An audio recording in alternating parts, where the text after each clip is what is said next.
Hello, viewers. It's the Mindful Man reading the Eden Plot by Paul G. Brett. Hope I can read the writing. No, I'm fine, thanks. What I've been thinking about as well is this, I continued. What our country people really like. You see, I'm a town boy, never lived in the outback, so to speak. You're crazy, that's in Australia. This is England down here in the south. I know, but what I mean is, how do country people think? What do they feel about the countryside and country life? How much do they value the trees and the rivers and the peace and the quiet of the night without street lamps blaring out all the time and able to see the stars? It's not so quiet really, but you're right. We do value the countryside and don't want it spoilt. Built all over with housing estates and motorways and what have you. My nan has told me. She's been here all her life. She lives in Hiddington. It's in the Throckhampton group.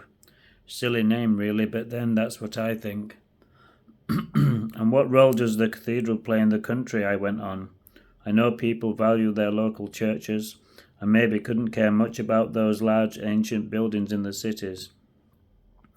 I know fewer people go to church these days, and finding the money to keep the rain out and heat the place when it's empty most of the time, that's quite a burden on them, and then they're increasingly being asked to give more to the diocese to pay the clergy, they're told, and their pensions and the vicarage.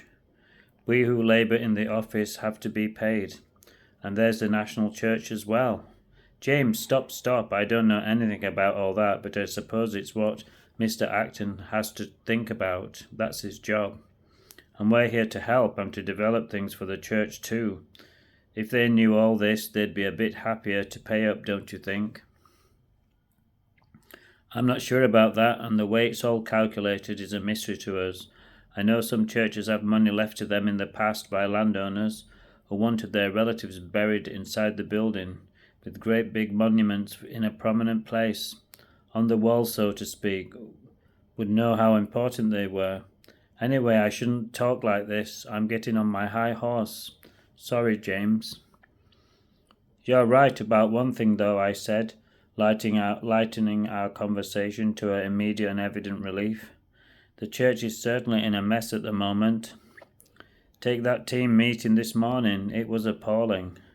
They spent all the time discussing the rooms, can you believe it? One of them wanted to move finance from the top floor and put them in the basement down into hell, he said. They're all crazy. Are they? We call him Snow White, did you know? Acton, yes, I heard. The others are all dwarfs anyway, that's certainly true. It was a complete waste of time. But I suppose I shouldn't be telling you all this. She stared at me, saying nothing more, and turning to look out of the window. Come on then, I said, it's time we were getting back. It had begun to rain softly, and we walked together under our umbrellas. Soon we were in the building again, and I went up to my room to get ready for the afternoon's work. Just before 4:30 I glanced at the diary to check the following week's appointments, and then went along the corridor to Acton's office. Go in, please, said Victoria, her face looking grey and strained. He's waiting for you. It was a large room with a mahogany desk and some chairs and several bookcases. The walls were a pale blue. He had employed a psychologist to advise on colour schemes when the conference rooms and some of the main offices had been redecorated the previous spring. Blue is for calm, and she said it would be... She had said it would cool things down when they got heated, and it looked fresh and businesslike. Hope you like this chapter of The Eden Plot by Paul G. Brett on Amazon KDP. Hope I read it okay.